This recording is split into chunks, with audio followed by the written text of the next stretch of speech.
The internet today is sent around the world mostly on cables using light waves, the result of a massive effort in the 1990s to lay cable across oceans and around continents.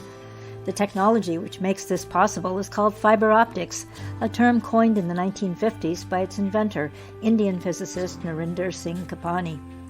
Fiber optics is the newest discovery in communication media. Fiber optics has been made possible by recent advances in several areas of technology.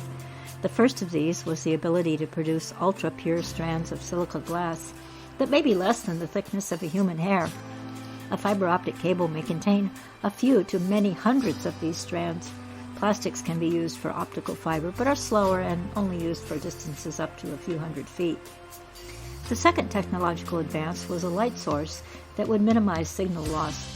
This required the invention of the laser and LEDs. Special lasers that generate light in the infrared range are used for long-distance transmission, while LEDs using visible light are used for shorter distances. Infrared light in fiber optic cables isn't visible to people, but looking at infrared light in an open fiber optic cable can damage your eyes. Despite these advances, some signal is still lost in fiber optic cables, requiring amplifiers which use lasers to give the signal a boost every 50 miles or so. This can amount to a lot of difficult-to-service amplifiers in long undersea cables.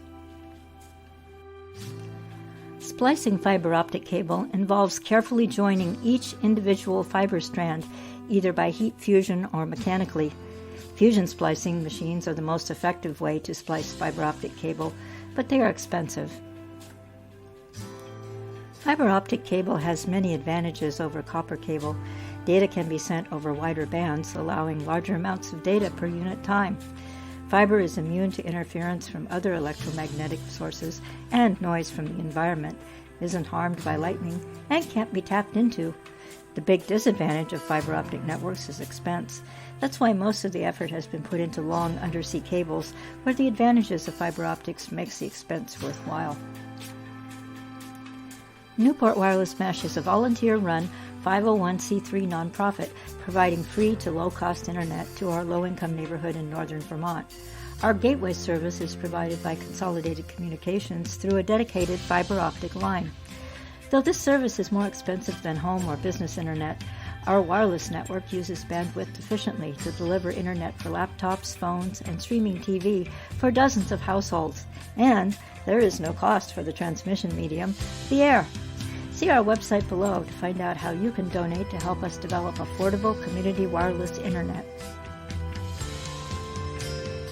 By one estimate, there are over 800,000 miles of undersea fiber optic cables around the world. Several layers of protective sheathing protect undersea fiber optic cables from damage. Severing one large undersea cable can cause millions of people to lose internet. One cause of damage to undersea cables is sharks. They like to chew on the cables. There are a couple of theories about this.